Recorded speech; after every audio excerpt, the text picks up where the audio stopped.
ልብ ይሰበራል። ሰዎች ልባቸው ይሰበራል። በተለያየ ምክንያት ልባቸው ሊሰበር ይችላል። አንዳንድ ጊዜ ያልጠበቁት ከባድ ሐዘን ይገጥማቸዋል። ሎስ ሳያስቡት እናታቸውን ሲያጡ፣ ሳያስቡት አባታቸውን ሲያጡ ልባቸው ይሰበራል። በተለይ እኔ ልብ ስብራት ከባዶቹን ያየሁት ልጅ ያጡ ሰዎች ናቸው። ልጅ ያጡ ሰዎች የልብ ስብራታቸው እጅግ ከፍተኛ ነው። በጣም ነው የሚጎዱት። እርግዝና ላይ ሆነው ሊወልዱ ደርሰው እንደዚህ አይነት ነገር ሲፈጠርባቸው ልብ ይሰብራል እና ድንገተኛ ሐዘን ልብ ይሰብራል። ያልጠበቁት ሐዘን አንቺ ሰውን አስታመሽ፣ ቤተሰብን አስታመሽ፣ ኤክስፔክት አድርገሽ ከዛ ሊሆን እንደሚችል ኤክስፔክት አድርገሽ ስትዘጋጅ ሌላ ነገር ነው። ግን ሳያስቡት በድንገት ሲሆንባቸው ግን በጣም ልብ ይሰብራል። በጣም እና ይሄ ድንገተኛ ሐዘን ልብን ይሰብራል። ሰዎች ደግሞ አግኝተው ሲያጡ የነበራቸውን ነገር በድንገት በእሳት አደጋ ኦቨርናይት ነዶ ሲያገኙት፣ በመኪና አደጋ ያላቸውን ነገር ሲያጡ፣ በተለያዩ አደጋዎች አግኝተው የተወሰነ ኑሮ የነበራቸውን ነገር ሉዝ ሲያደርጉት እሱ ልብ ይሰብራል።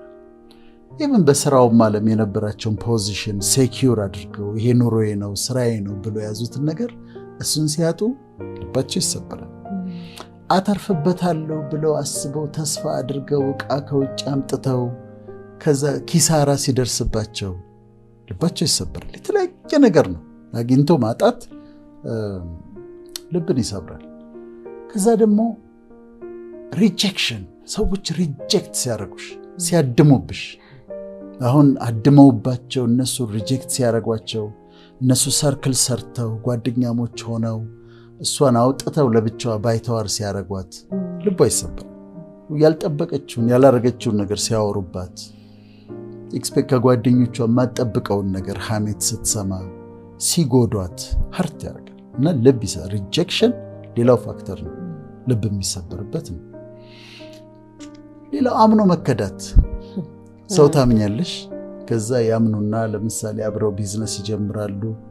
ከዛ ሙሉ በሙሉ ሲክዷቸው ባልተፈጠረ የቱ ጋር ነው የሰጠኸኝ፣ የቱ ጋር ነው የተስማማ ነው፣ መቼ እንደዚህ ተባብል እናውቃለን ብለው ሲሉ ልብ ስብራት ያመጣል። የልብ ስብራት ያመጣል። በፍቅር ግንኙነት ቢትሬይ ሲደረጉ ለምሳሌ ፍቅረኛሞች የሆኑና ከዛ እሱ ከሌላ ሴት ጋር ይሄድና ስለዛ ስትሰማ በሌላ ሴት እንደለወጣት ስትሰማ ትጎዳለች። ልብ ስብራት የውስጥ ጉዳት ማለት ነው።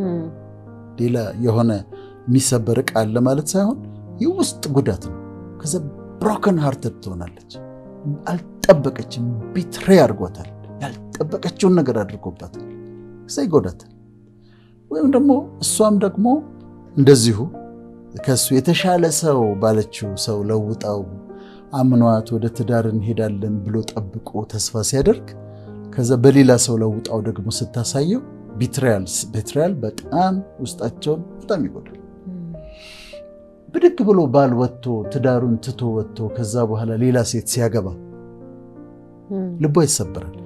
እነዚህ የውስጥ ጉዳቶች ናቸው። ድንገት ልብን የሚሰብሩ ብሮከን ሃርትድ የሚያደርጉሽ የሰዎችን ልብ ከት የሚያደርጉ የሚሰብሩ የውስጥ ጉዳቶች ወይም ሃርት ናቸው። እነዚህ ሃርት የሚያደርጉሽ ነገሮች አሉ፣ የሚጎዱሽ ነገሮች እነዚህ ናቸው። የልብ ስብራት ስንል እነዚህን ማለታችን ነው። ይህ በሚፈጠርበት ጊዜ ምን ይሆናሉ? ዲፕሬስድ ይሆናሉ። ልባቸው የተሰበረ ሰዎች ይጎዳሉ፣ ሐዘን ውስጥ ይገባሉ። ወይ ክብደት በጣም ሉዝ ያደርጋሉ፣ በጣም ይከሳሉ፣ ወይ ደግሞ በጣም ይጨምራሉ። እንደ ሀገሩ እንደ ሁኔታው ነው። ወይ በጣም ይጨምራሉ።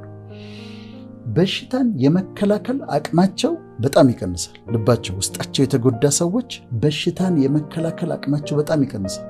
የተለያየ በሽታ ሊያጠቃቸው ይችላል። በዛ ጉዳት ውስጥ ሆነው የተለያየ በሽታ ሌላ ጊዜ ሊቋቋሙት የሚችሉት ኢሚዩን ሲስተማቸው ይዳከምና ከዛ በሽታ ያጠቃቸው፣ የበሽታ ይጎዳቸው።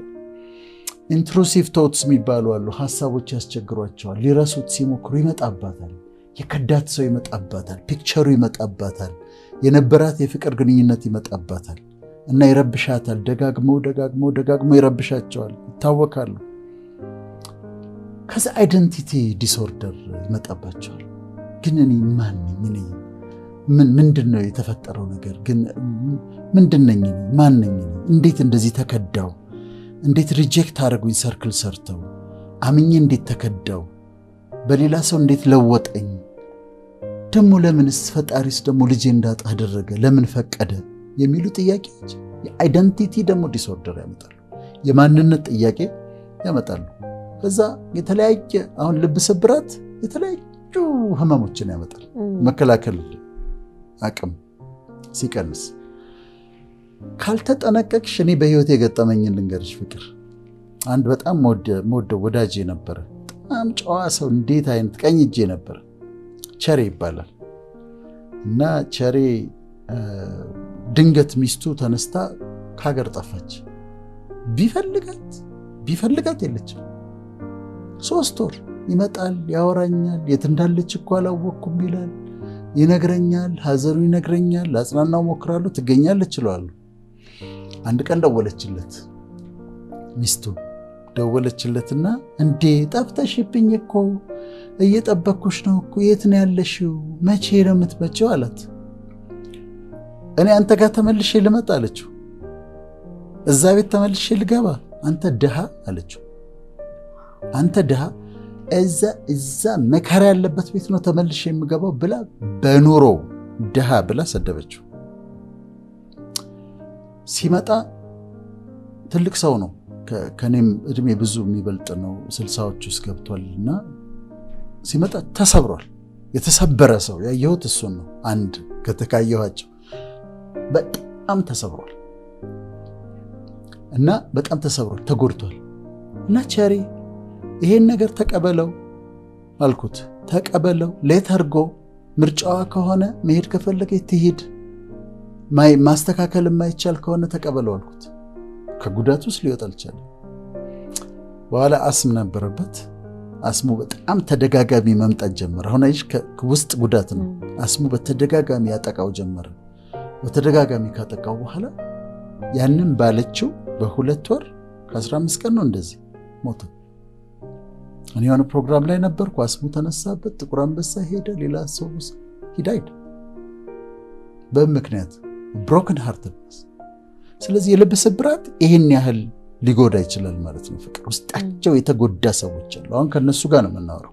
ውስጣቸው የተሰበረባቸው የተጎዳባቸው የውስጥ ህመም ላለባቸው ሰዎች ለነሱ ነው የምናወራው። አንደኛ ብቻቸው እንዳይደሉ፣ ሁለተኛ ደግሞ መፍትሄ እንዲያገኙ በማሰብ ነው። መልበስ አይፈልጉም፣ አፒታይታቸውን ሉዝ ሊያደርጉ ይችላሉ። ግን እንዴት እንደሚጎዳቸው አይተው ከዛ ውስጥ እንዲወጡልን ነው አሁን የምንፈልገው። ልባቸው የተጎዳ ሰዎች እንዲታከሙልን ነው የምንፈልገው።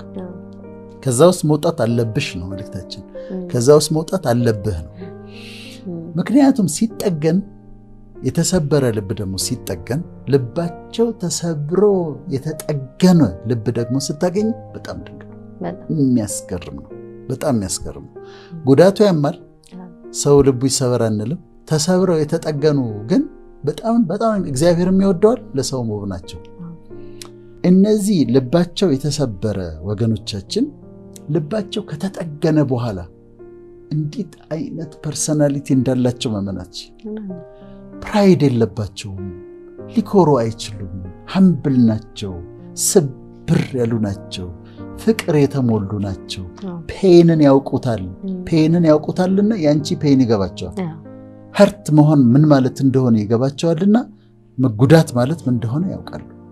ስለዚህ ሲጠገኑልን፣ ልባቸው ሲጠገንልን፣ ካሉበት ሲወጡና ሲጠገኑ የበለጠ ውድ፣ የበለጠ ውብ፣ የበለጠ ጠንካራ ነው የሚሆኑት። ለብዙ ሰዎች መጽናናት እና እኔ ሰዎችን አይቼ ፍቅር ተሰብረው እንደነበረ፣ በህይወታቸው ስብራት ገጥሟቸው እንደነበረ፣ ተሰብረው የተጠገኑ እንደሆነ ማወቅ ይችላሉ።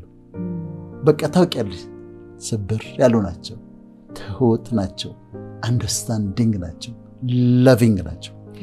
እና የልብ ስብራት ይሄ ነው። እና በጣም በጣም ድንቅ ነገር ነው ማለት ሲፈወሱ፣ ሲድኑ፣ አሁን ካሉበት ፔን ሲወጡ በጣም ድንቅ ሰዎች ነው የሚሆኑ።